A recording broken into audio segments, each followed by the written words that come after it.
The hammer struck the glowing iron with practiced precision, each blow sending sparks dancing across the stone floor of the forge.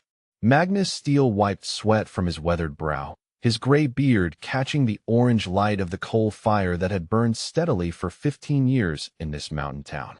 At 67, his shoulders carried the weight of decades, though his pale blue eyes still held the clarity of winter ice. The horseshoe took shape under his careful work, iron bending to his will as it had countless times before. Young Samuel Hartwell watched from the corner, eager to learn the trade that had sustained Magnus through his quiet years in Copper Ridge. The boy was barely 16, all elbows and enthusiasm, reminding Magnus of another life when he had trained soldiers instead of apprentices. Mrs. Eleanor Whitman approached the open doorway, clutching a broken plow blade against her worn dress. Her husband had died the previous winter, leaving her to work their small farm alone. Magnus looked up from his work, nodding respectfully as she entered. "I hate to bother you, Mr. Steele," she said, her voice carrying the weariness of too many hard days, "but this blade snapped clean through yesterday. I know you usually ask for payment up front, but harvest is still weeks away." Magnus set down his hammer and examined the broken iron. The metal had fractured along a weak point, probably from years of striking hidden rocks. He could fix it easily enough, strengthen it so it would outlast the woman who wielded it. "Don't you worry about payment, Eleanor," he replied, his voice carrying the gentle authority of a man comfortable with his place in the world. "Bring it by Thursday. Samuel here needs the practice anyway." The boy beamed with pride as Mrs. Whitman thanked them both, her relief evident as she hurried back to her waiting wagon. Magnus returned to his horseshoe, each strike of the hammer methodical and sure. The rhythm of honest work had become his meditation, a way to quiet thoughts that sometimes stirred too readily in the dark hours before dawn. The afternoon sun slanted through the doorway when the riders appeared. 8 men on horseback, their clothes dusty from hard travel, weapons prominent on their hips and saddles. They moved with the casual arrogance of those accustomed to taking what they wanted. Magnus recognized the type immediately, though he gave no outward sign beyond setting his hammer aside. The leader dismounted with theatrical flair, his expensive boots clicking on the stone threshold. Colt Brennan wore his reputation like his gun belt, low and threatening. His dark hair hung to his shoulders beneath a black hat adorned with silver conchos that caught the firelight. Pale scars marked his jaw where some forgotten enemy had marked him. "Well now, what do we have here?" Brennan said, his voice carrying the false joviality of a man who enjoyed his own cruelty. "An old blacksmith playing with his little fire. How quaint." The other 7 men spread out behind their leader, blocking the exits with practiced ease. Samuel pressed himself against the far wall, his young face pale with sudden fear. Magnus remained beside his anvil, hands relaxed at his sides, studying these unwelcome visitors with the calm attention he might give to evaluating iron stock. "You boys need some work done?" Magnus asked mildly, his tone suggesting nothing more threatening than a merchant greeting customers. "I do shoes, tools, general repairs. Nothing fancy, but it holds." Brennan laughed, a sound like breaking glass. "Oh, we need work done all right, old-timer. The kind of work that involves you paying us for the privilege of keeping this little shop standing. Seems there's been some unfortunate accidents happening to businesses that don't carry proper insurance." "Insurance," Magnus repeated, the word flat and questioning. "Protection money, you old fool," Brennan snapped, his jovial mask slipping to reveal the predator beneath. $50 a month, due on the 1st. Small price to pay for peace of mind, wouldn't you say? Magnus considered this proposition with the same careful attention he brought to tempering steel. The gang had likely been working the territory for months, bleeding small towns dry through intimidation and violence. Such men rarely stopped with money. Today it was $50. Next month it would be more. Eventually they would take everything, including lives. "I appreciate the offer," Magnus said finally, his voice unchanged, "but I'll have to decline. Barely make enough to keep this place running as it is." The temperature in the forge seemed to drop despite the glowing coals. Brennan's hand drifted toward his gun, a gesture his men recognized as their cue to become more attentive. Samuel's breathing quickened in the sudden silence. "See, that's where you're wrong, old man," Brennan said, his voice now carrying the edge of a blade. You're going to pay because the alternative is much worse than parting with a little money. I've burned better shops than this over lesser insults. Magnus straightened slightly, his weathered hands hanging loose but ready. Those pale blue eyes met Brennan's dark stare without wavering. Somewhere in their depths, winter winds howled across forgotten battlefields. You'll have your answer in 3 days, Magnus said quietly. Come back then. Brennan smiled, but it never reached his eyes. 3 days, old-timer. Have our money ready, or we'll discuss alternative arrangements. The kind that involve fire and screaming. The gang mounted their horses with the same theatrical menace they had displayed in dismounting. As their hoofbeats faded down the mountain trail, Samuel finally found his voice. Mr. Steele, he whispered, what are we going to do? $50 is more than we make in 2 months. Magnus picked up his hammer and returned to work on the cooling horseshoe. The metal would need reheating, but that was the nature of iron. Sometimes you had to start the forging process over to get it right. We'll see what 3 days brings, Samuel, he said, striking the iron with measured blows. Sometimes problems solve themselves if you give them time. But his pale blue eyes held a coldness that had nothing to do with winter, and the scars on his knuckles seemed to ache with old memories. In the dying light of the forge, Magnus Steele looked exactly like what he claimed to be, a simple blacksmith nearing the end of his working years. Only his hands told a different story, marked not just by burns from hot metal, but by older wounds that spoke of violence survived and enemies defeated. The hammer rang against iron like a funeral bell, marking time until the reckoning that would surely come. 3 days passed like the slow turn of seasons in the high country. Magnus Steele continued his routine with the methodical precision that had defined his 15 years in Copper Ridge. Each morning he stoked the forge to life, heated iron to glowing orange, and shaped metal with the same steady rhythm that marked the passage of time itself. Samuel worked beside him, learning to read the subtle changes in heated steel that separated a master craftsman from a mere striker of iron. The town held its breath. Word of the Brennan gang's ultimatum had spread through Copper Ridge like smoke from a grass fire, carried by whispered conversations and worried glances. Shopkeepers locked their doors earlier. Women hurried their children inside before sunset. Men gathered in small groups, speaking in low tones about what might come when the 3 days ended. But Magnus showed no sign of worry. He repaired Mrs. Whitman's plow blade with extra care, strengthening the metal beyond what was strictly necessary. He crafted new hinges for Pastor Mackenzie's church door, refusing payment with the same gentle firmness he had always shown. When young Tommy Fletcher brought his father's broken axe head, Magnus taught the boy how to properly maintain the tool, explaining the importance of keeping an edge sharp and clean. Only Samuel noticed the subtle changes.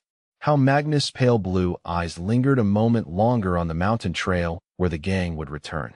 How he positioned himself so he could always see both entrances to the forge. How his weathered hands moved with unconscious precision when he handled his tools, as if each hammer and tong were weighted for purposes beyond blacksmithing. The sun hung low on the third evening, painting the rocky peaks the color of dried blood, when the sound of approaching horses echoed off the canyon walls. 8 riders emerged from the purple shadows of pine and aspen, their mounts snorting clouds of vapor in the cooling air. They rode with the loose confidence of men who expected no resistance, their voices carrying the harsh laughter of those who had spent the afternoon sampling whiskey from their saddlebags.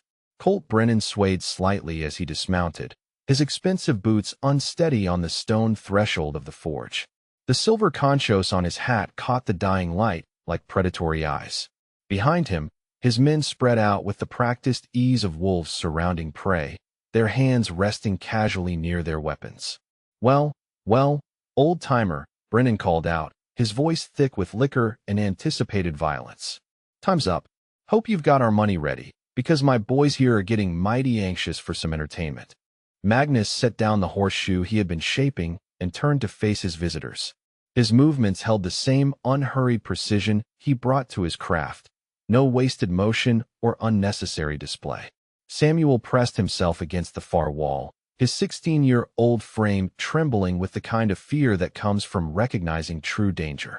I told you boys my answer 3 days ago, Magnus said quietly, his voice carrying no more emotion than if he were discussing the weather.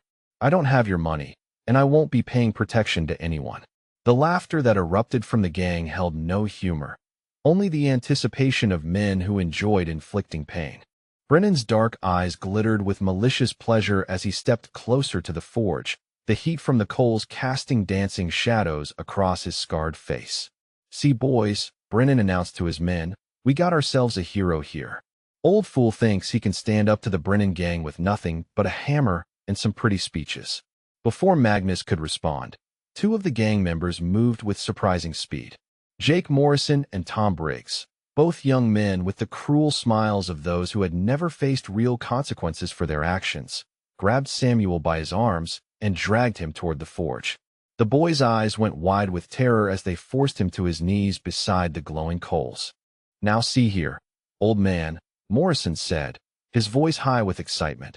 "Maybe you need some incentive to see things our way. This fire's awful hot. Be a shame if something accidentally fell into it." Samuel struggled against their grip, his young voice cracking as he called out, "Mr. Steele, please, just give them what they want." Magnus stood perfectly still, his weathered hands hanging relaxed at his sides. But something fundamental shifted in his posture, a subtle straightening that seemed to add inches to his height. Those pale blue eyes grew colder, taking on the distant quality of winter skies over empty battlefields. "Let the boy go," Magnus said, his voice dropping to barely above a whisper. "Last chance." The quiet intensity of his words cut through the gang's laughter like a blade through silk. For a moment, even the drunken Brennan paused, some primitive instinct recognizing a tone that spoke of absolute certainty. But liquor and pride proved stronger than wisdom. "Or what, Grandpa?" Brennan sneered, stepping close enough that Magnus could smell the whiskey on his breath. "You gonna stop us with your little hammer?" The back of Brennan's hand cracked across Magnus' weathered face with enough force to split his lower lip. Blood trickled down into his gray beard, dark against the silver whiskers. But the old blacksmith didn't flinch, didn't step back, didn't even blink. He simply absorbed the blow as if it were no more significant than rain falling on stone. What followed was systematic destruction born of frustrated anger. The gang moved through the forge like a tornado, overturning anvils, scattering tools, and kicking over carefully arranged stock. Brennan grabbed a leather bellows and slashed it open with his knife, the ruined apparatus wheezing like a dying animal. Morrison swept an arm across Magnus' workbench, sending hammers and tongs clattering across the floor in a symphony of chaos. Through it all, Magnus stood motionless, watching the destruction with the detached attention of a man cataloging inventory. Blood continued to drip from his split lip, but his breathing remained steady, controlled. Only his eyes moved, tracking each gang member's position, noting their weapons, their movements, their individual tells and weaknesses. One of the younger gang members, a nervous boy named Danny Pierce who couldn't have been much older than Samuel, paused in his destruction to stare at Magnus' hands. Something about those weathered appendages caught his attention, made him look closer at scars that seemed too precise, too purposeful to come from blacksmith work alone. The knuckles bore old marks that spoke of violence survived, and strange precise lines across the palms that suggested surgical training or worse. "You know what, old-timer," Brennan said, breathing hard from his exertions, "I'm starting to think you don't understand the gravity of your situation. Maybe you need a demonstration of what happens to folks who don't pay their debts, before you find out what Magnus had forged in his years away from violence." If you're enjoying this tale of hidden strength and quiet courage, hit that like button below. And if you haven't subscribed yet, make sure to join us for more stories like this one. Comment what country you're listening from, because I love seeing how these tales of justice and redemption travel across the world. Now stay with me until the end, because what happens next will remind you that some men carry more than tools in their hands. Brennan drew his Colt revolver with theatrical slowness, the metal gleaming in the firelight like a promise of death.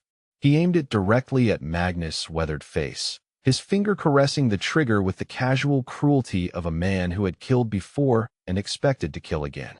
"Any last words, grandfather?" he asked, his voice thick with anticipated pleasure.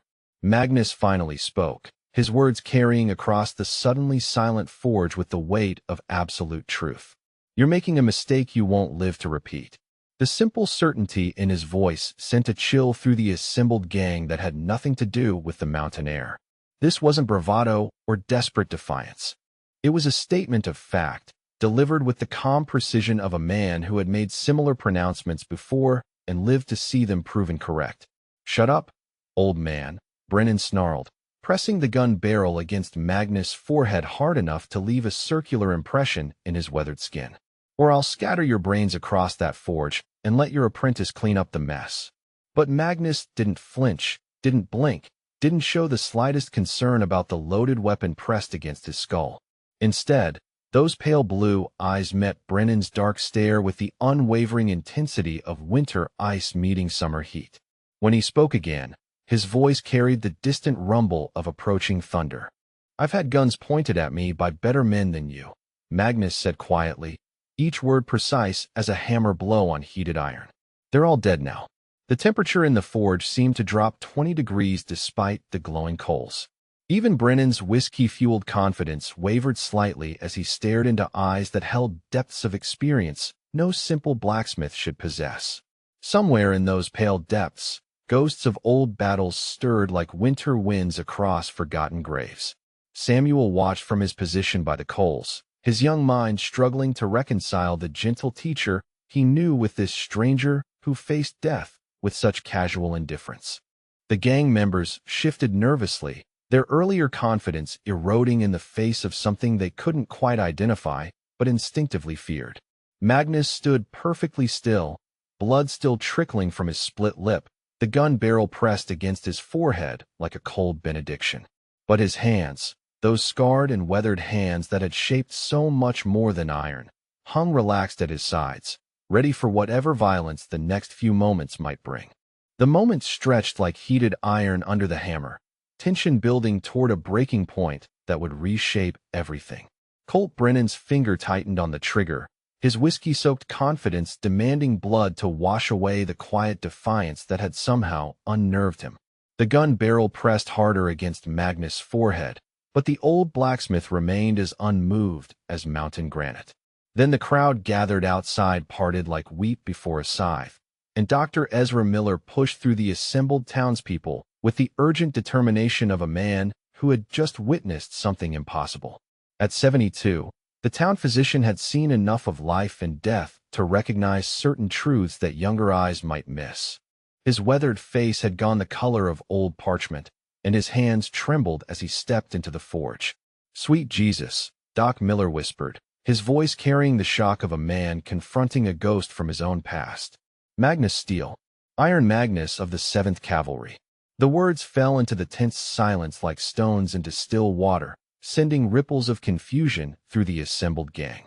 Brennan's gun hand wavered slightly as he turned his attention to the old physician, his alcohol-fogged mind struggling to process this unexpected development.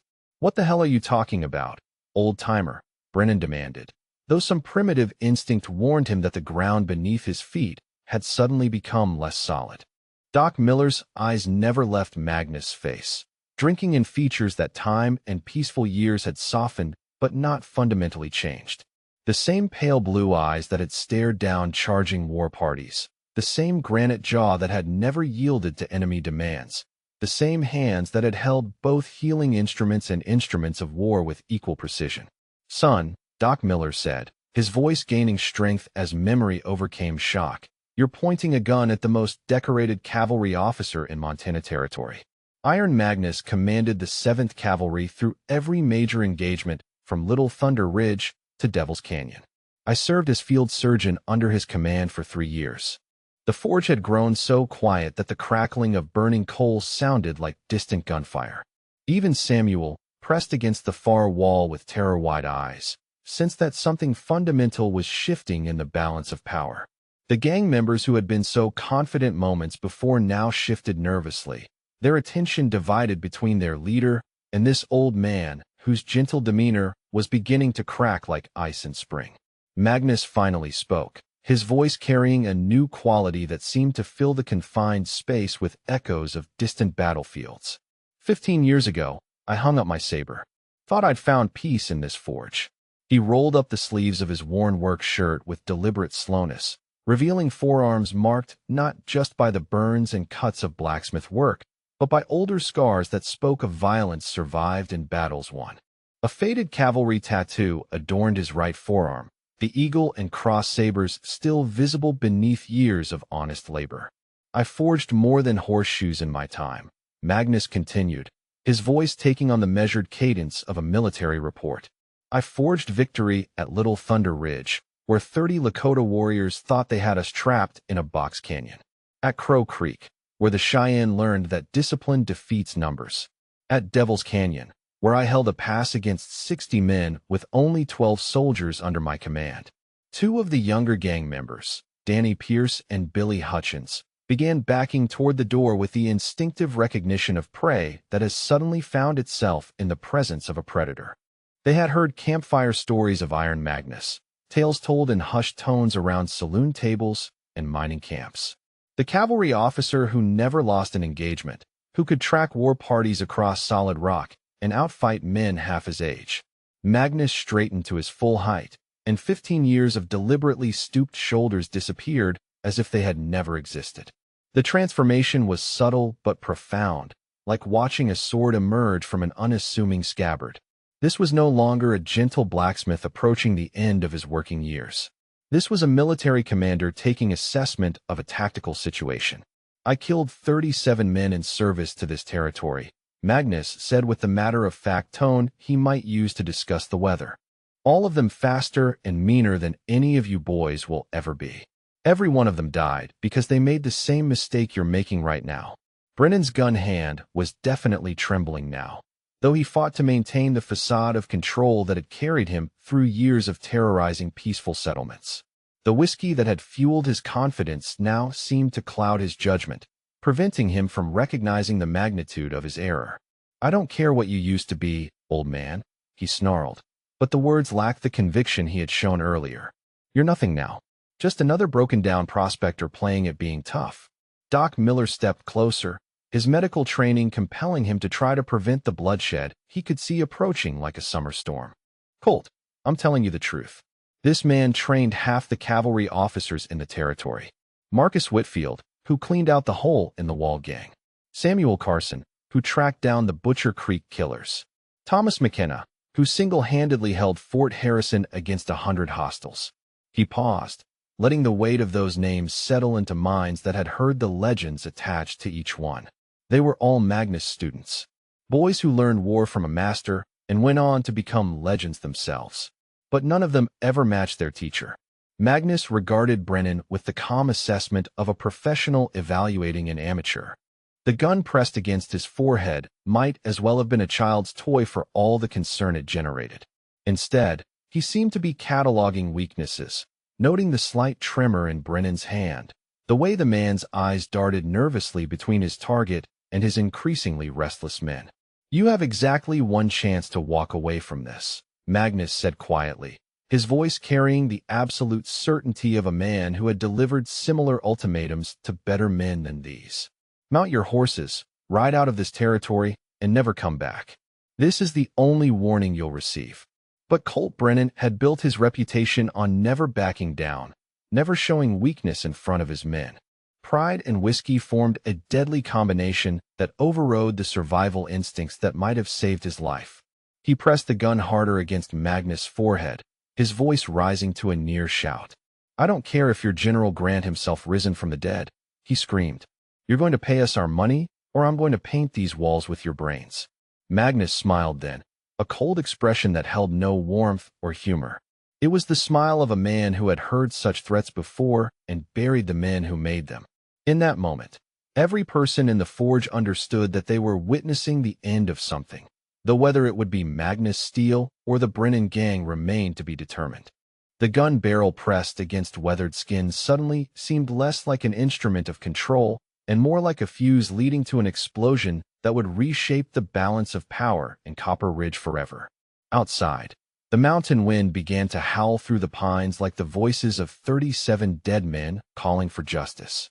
The transformation began like sunrise over the high peaks, gradual at first, then sudden and complete. Magnus Steele straightened to his full height, and 15 years of deliberately stooped shoulders vanished as if they had been nothing more than an elaborate disguise. The gentle blacksmith who had shaped iron and mended tools disappeared, replaced by something far more dangerous and infinitely more competent.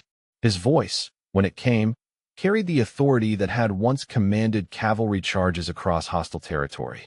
It was the tone that had sent seasoned soldiers into battle against impossible odds and brought them home victorious. Every syllable rang with the absolute certainty of a man who had never lost an engagement.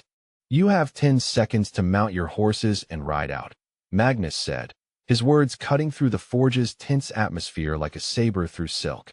"After that, I start reducing your numbers." The change in him was so complete, so profound, that even Colt Brennan hesitated. The gun pressed against Magnus' forehead suddenly felt less like an instrument of control and more like a child's toy being wielded against a master craftsman. Something primal and instinctive warned Brennan that the ground beneath his feet had shifted in ways he couldn't comprehend. "You and what army, grandfather?" Brennan managed, but his voice lacked the conviction that had carried him through years of terrorizing peaceful settlements. The whiskey that had fueled his earlier confidence now seemed to cloud his judgment, preventing him from recognizing the magnitude of his tactical error.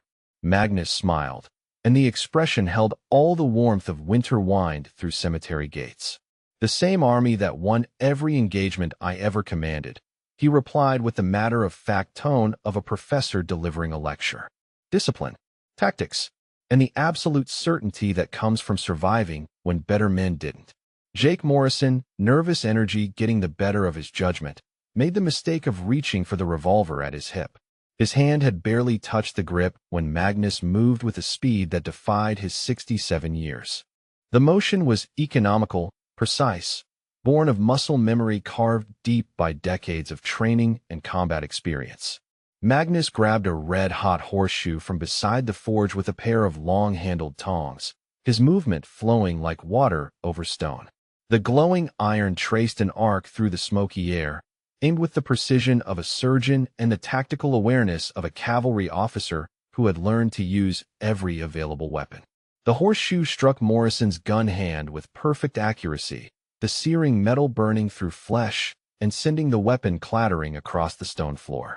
Morrison's scream echoed off the forge walls as he clutched his ruined hand, the smell of burned flesh adding a new dimension to the coal smoke that filled the air. He dropped to his knees, tears streaming down his face as he stared at the perfectly circular brand that now marked his palm.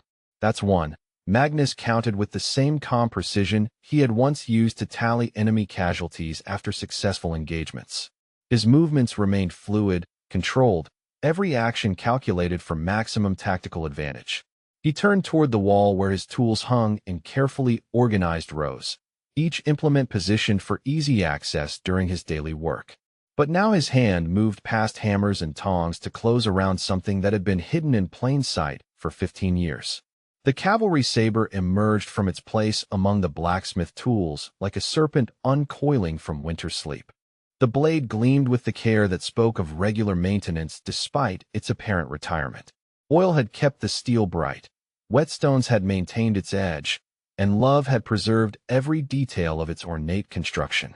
This was not a ceremonial weapon gathering dust, but a working tool maintained by a professional who understood the difference between display and functionality. Engraved along the fuller, the blade's central groove, ran words that identified its bearer: Iron Magnus 7th Montana Cavalry Victory through Valor. Below that, 37 small notches marked individual encounters, each one representing a life taken in service to territory and principle. The grip was worn smooth by years of use, shaped to fit hands that had wielded it in desperate circumstances and emerged victorious. Danny Pierce and Billy Hutchins, the two youngest members of the gang, broke ranks and fled without a word. Their boots pounded against the stone threshold as they ran for their horses, terror overriding whatever loyalty they might have felt toward their leader.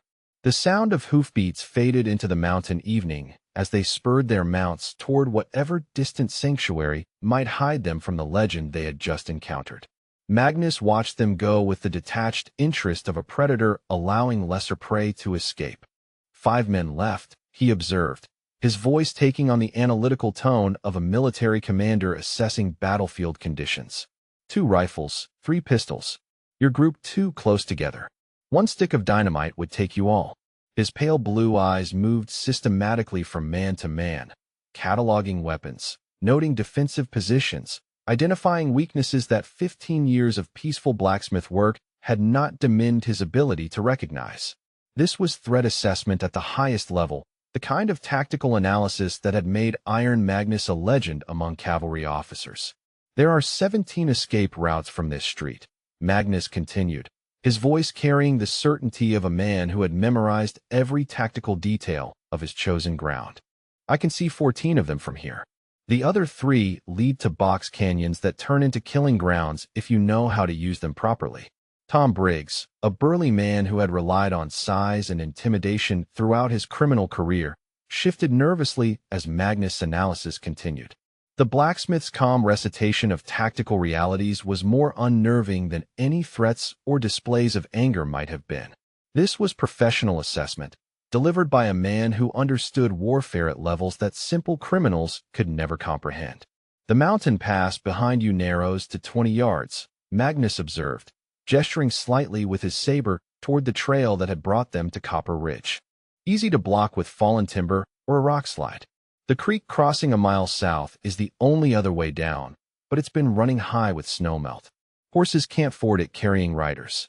Samuel watched from his position against the wall, his young mind struggling to reconcile this tactical genius with the gentle teacher who had patiently shown him how to shape iron.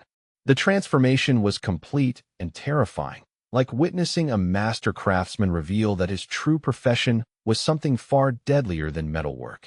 Colt Brennan's gun hand was shaking openly now, the weight of the weapon seeming to increase with each passing second. The tactical situation that had seemed so favorable minutes earlier was rapidly degrading into something approaching a nightmare.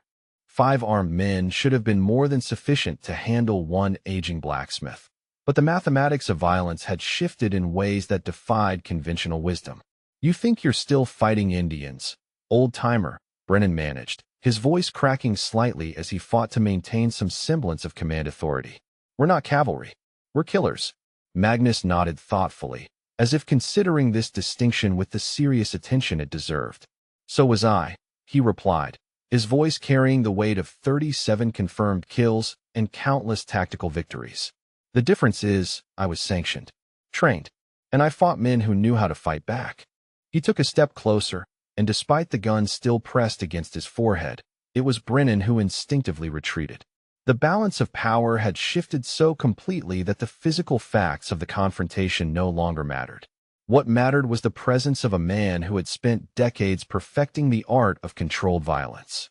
You boys have been terrorizing farmers and shopkeepers, Magnus continued, his assessment as brutal and accurate as a medical diagnosis. Folks who never learned to fight, never had to kill to survive. You've gotten comfortable with easy prey.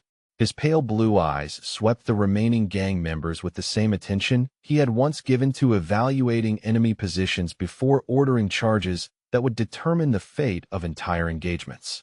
What you're facing now is something different, something you're not equipped to handle.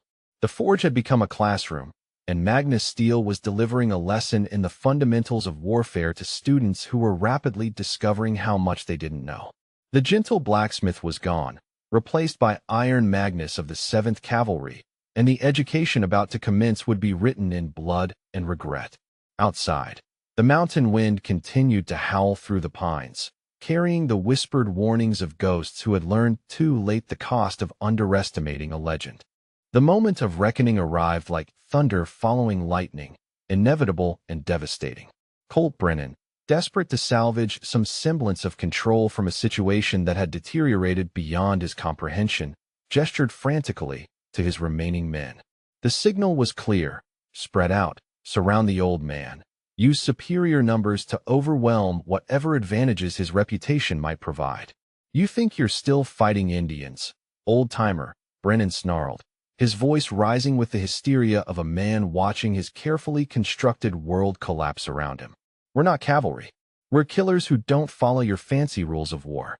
Magnus observed the tactical deployment with the detached interest of a chess master watching an opponent make a predictable but ultimately futile move. His pale blue eyes tracked each gang member as they took positions around the forge, noting their spacing, their weapon selection, their obvious inexperience with coordinated combat operations. "So was I," Magnus replied, his voice carrying the matter-of-fact tone of a professor correcting a student's misconceptions. "The difference is, I was sanctioned, trained, and I learned from men who understood that killing is a craft requiring precision and discipline." Tom Briggs circled left while Red Hutchins moved right, their boots scraping against the stone floor as they attempted to create crossfire positions. Behind them, Brennan maintained his position near the main entrance, his gun still trembling in hands that had grown increasingly unsteady with each revelation about his target's true nature.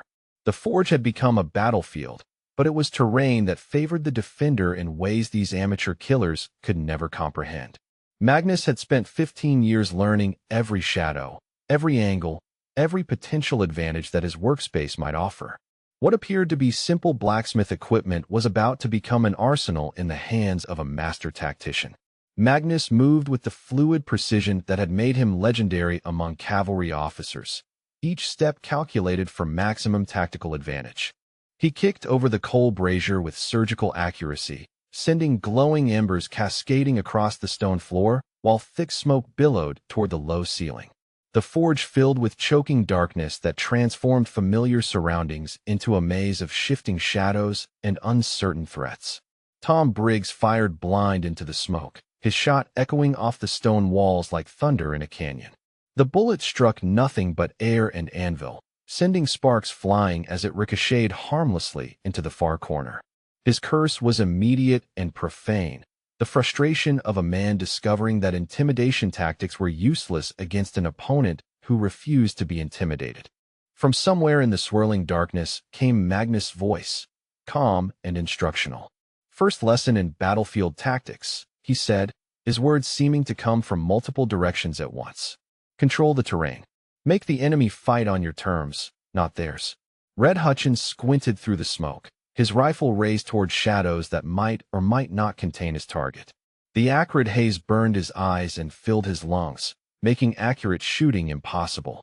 He had relied on clear sight lines and overwhelming firepower throughout his criminal career, but this was combat at its most primitive level, where instinct and experience mattered more than superior weapons. A hammer flew out of the smoke like a guided missile, striking Hutchins in the shoulder with enough force to spin him around and send his rifle clattering across the floor. The impact drove him to his knees, his right arm hanging useless at his side as he clutched the damaged joint. Behind him, his weapon lay beyond reach, lost in the maze of scattered tools and overturned equipment. Second lesson, Magnus continued from his position of concealment. Weapon retention. If you can't keep your firearm, you become a liability to your unit. Colt Brennan fired repeatedly into the smoke, his shots wild and desperate as panic overrode whatever tactical sense he might have possessed. Each muzzle flash illuminated his position for a fraction of a second, revealing a man whose confidence had completely evaporated in the face of an opponent who seemed to exist everywhere and nowhere simultaneously.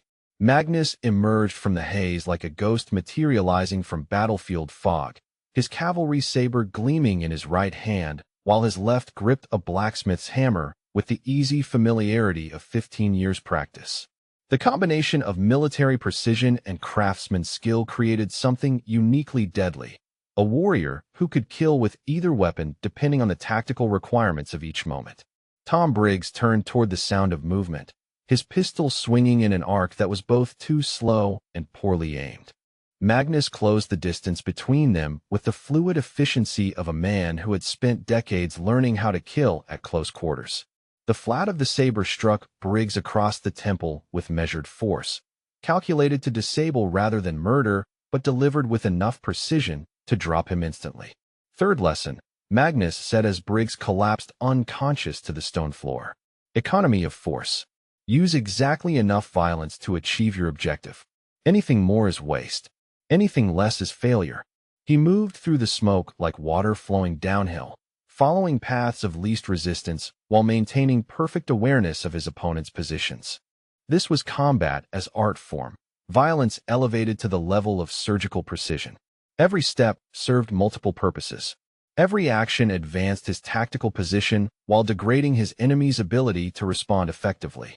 Red Hutchins, still clutching his damaged shoulder, made the mistake of reaching for his fallen rifle with his good arm.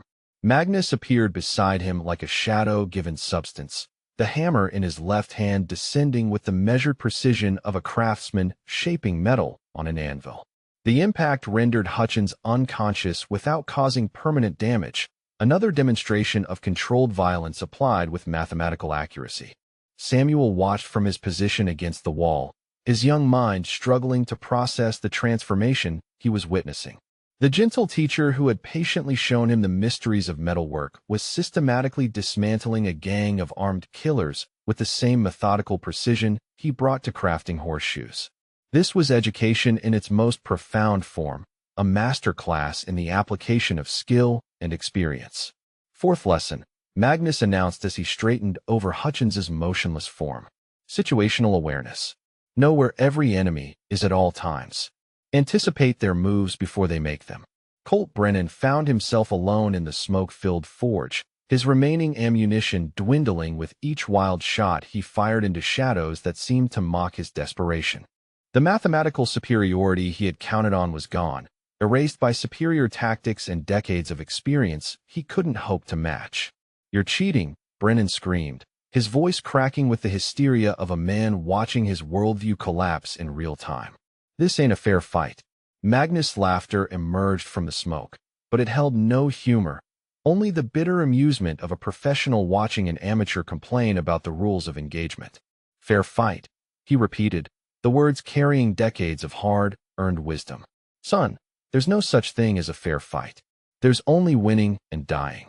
The smoke began to clear as air currents carried it toward the open doorway, revealing the battlefield that the forge had become. 3 gang members lay unconscious but breathing, their weapons scattered and their leader standing alone among the ruins of his carefully constructed reputation. Magnus emerged from the dissipating haze like a figure from legend, his saber still gleaming, his breathing steady and controlled. Behind him lay the evidence of a master craftsman's work, but the medium had been violence rather than metal, and the tools had been weapons rather than hammers and tongs. This was Iron Magnus of the 7th Cavalry, and the forge had become his battlefield one final time. Colt Brennan backed toward the doorway, his gun hand shaking so violently that accurate shooting had become impossible. Outside, the mountain evening was gathering darkness, but the shadows seemed less threatening than remaining in this place where legends had proven themselves more real and more deadly than any campfire story. Fifth lesson, Magnus said as he advanced with the unhurried pace of absolute confidence. Know when you're beaten. Recognize superior force and withdraw while withdrawal remains possible. But pride and whiskey had destroyed whatever tactical sense Brennan might have possessed, and the final lesson of the evening was about to commence in the gathering darkness beyond the forge walls. The final confrontation unfolded beneath a sky painted the color of dried blood, sunset casting long shadows across the dusty street that led out of Copper Ridge.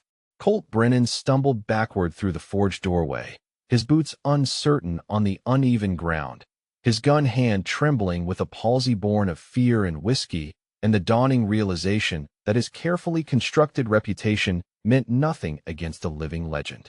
Magnus emerged from the smoke-filled forge like a figure from frontier mythology, his cavalry saber gleaming in the dying light, his weathered face marked by blood from Brennan's earlier blow, but otherwise unmarked by the violence that had claimed his gang. Behind him lay 3 unconscious men who would wake to face justice, their weapons scattered and their leader reduced to a quivering shadow of his former arrogant self. The townspeople of Copper Ridge lined both sides of the street, drawn by gunshots and rumors, their faces reflecting the awe and fear that comes from witnessing legends proven real. Children pressed against their mothers' skirts while men who had known only Magnus the gentle blacksmith struggled to reconcile that image with the deadly professional who had just dismantled an entire gang with surgical precision. "This ain't over, old man," Brennan called out, his voice cracking with desperation as he continued his retreat toward the horses tied at the edge of town. "I'll come back with more men." Burn this whole place to the ground. Kill everyone you care about. Magnus followed with the unhurried pace of absolute confidence, his boots clicking against the stone street with metronomic precision. No, he said quietly, his voice carrying clearly in the mountain air despite its low volume. You won't. The distance between them closed to 30 paces, then 20, the standard dueling distance that had decided countless disputes in frontier towns throughout the territory. Brennan's back pressed against the hitching rail where their horses waited, his escape route blocked by his own fear of turning away from an opponent who had already demonstrated capabilities beyond his comprehension. You could have killed me back there, Brennan stammered, sweat beading on his forehead despite the cooling evening air. Why didn't you? Magnus paused in his advance, his pale blue eyes studying Brennan with the clinical attention of a surgeon evaluating a patient. I've killed enough men for 3 lifetimes, he replied, each word weighted with the authority of 37 confirmed engagements. Every one of them haunts my sleep. Every face appears in my dreams. I won't add another ghost to that collection unless absolutely necessary. The humanity in those words, the acknowledgement of violence's true cost, unnerved Brennan more than any threat might have. This wasn't bravado or false mercy. This was a professional killer explaining his reluctance to practice his craft, a craftsman who understood the weight of his tools and chose to use them sparingly. But that doesn't mean I'll let you walk away to threaten innocent people again, Magnus continued, his voice taking on the implacable tone of final judgment. You'll live to remember that actions have consequences, that there are still men in this territory who won't bend to fear or greed or empty threats. Brennan's gun came up in a desperate attempt to salvage victory from the ruins of defeat, his hand shaking so violently that accurate shooting was virtually impossible. Magnus watched the movement with professional interest, his own response calibrated with the precision that had made him legendary among cavalry officers throughout the frontier. The draw was swift and decisive, 40 years of muscle memory compressed into a single fluid motion that began with Magnus' hand at his side and ended with Colt Brennan's weapon spinning away into the dust. The shot took Brennan's gun hand precisely through the palm, disabling without causing permanent damage, another demonstration of controlled violence applied with mathematical accuracy. Brennan fell to his knees in the dusty street, clutching his wounded hand against his chest while blood seeped between his fingers. His remaining courage evaporated entirely as he stared up at the man who had just demonstrated the difference between reputation and reality, between empty threats and genuine competence. Doc Miller hurried forward with his medical bag, his physician's oath compelling him to treat even the enemy who had threatened his community. As he began cleaning and bandaging Brennan's wound, Magnus holstered his weapon and knelt beside the fallen gang leader, his voice carrying the gentle firmness of a teacher delivering a final lesson. Ride north, Magnus said quietly, his words meant for Brennan alone despite the crowd that had gathered to witness this frontier justice. Keep riding. Find honest work if you can. If you ever threaten innocent people again, anywhere in this territory, I'll finish what we started here tonight. Brennan nodded frantically, his earlier arrogance replaced by the desperate gratitude of a man who had expected death and received mercy instead. Blood loss and shock had stripped away his pretensions, revealing the frightened bully who had hidden behind weapons and numbers and the fear of others. 3 weeks later, the forge burned bright once again, its familiar rhythm restored as Magnus returned to the peaceful work that had defined his 15 years in Copper Ridge. But something fundamental had changed in the relationship between teacher and apprentice, master and student. Samuel Hartwell worked beside him with new understanding of the man who had patiently taught him the mysteries of shaping iron. The boy's questions came carefully now, weighted with respect for truths he had witnessed but not fully comprehended. Magnus answered them with the same gentle patience he had always shown, but occasional silences spoke of memories too heavy for casual conversation. The cavalry saber hung once again among the blacksmith tools, ready but unused, a reminder that some things were worth fighting for. Word of the confrontation spread through the territory like wildfire, carried by traveling merchants and circuit riders who embellished the tale with each telling. Other gangs and outlaws who had planned to prey upon the settlements of the high country reconsidered their intentions. Copper Ridge gained a reputation as a place where justice lived and breathed, where legends walked among ordinary folk, and evil found no purchase on the rocky soil of Mountain Resolve. 2 months later, Samuel had grown into his role as more than just an apprentice. Magnus taught him advanced techniques that went beyond simple metalwork, lessons in responsibility and courage that prepared him for the day when he would inherit both forge and the obligations that came with protecting a community. The boy's hands grew sure and strong, but more importantly, his character developed the steady reliability that marked true craftsmen in any field. Mrs. Eleanor Whitman brought her broken plow blade for repair once more, but this time she carried payment in the form of fresh baked bread and preserved fruit from her successful harvest. The strengthened blade had served her well through the growing season, just as Magnus had promised. She spoke of plans for expanding her farm, confidence replacing the desperation that had marked her earlier visits to the forge. 1 year later, the anniversary of the confrontation passed without ceremony, marked only by the quiet satisfaction of a community that had learned to depend on its own strength rather than hope for outside salvation. Magnus continued his daily routine of heating iron and shaping metal, his weathered hands as sure and steady as ever. But the townspeople who passed his forge understood now that they lived under the protection of something rare and precious in the violent frontier territories. Pastor Mackenzie commissioned a memorial plaque for the church, its bronze surface bearing simple words that captured the essence of what had transpired. Peace through strength, strength through sacrifice. Magnus had protested the gesture. Uncomfortable with public recognition for actions he considered simple duty. But the community insisted, understanding instinctively that some lessons needed to be preserved for future generations. Samuel, now 18 and fully competent in his craft, worked alongside his master with the easy rhythm of partners rather than teacher and student. Magnus had begun teaching him more than metalwork, sharing the deeper responsibilities that came with strength and skill. The boy learned that true power lay not in the ability to inflict violence, but in the wisdom to know when violence was necessary and the discipline to apply it with precision and purpose. 5 years later, Magnus Steele celebrated his 72nd birthday with characteristic modesty, accepting well wishes from a community that had come to understand the rare gift of his presence among them. His hair had grown whiter, his beard longer, but his pale blue eyes remained as clear and steady as mountain streams.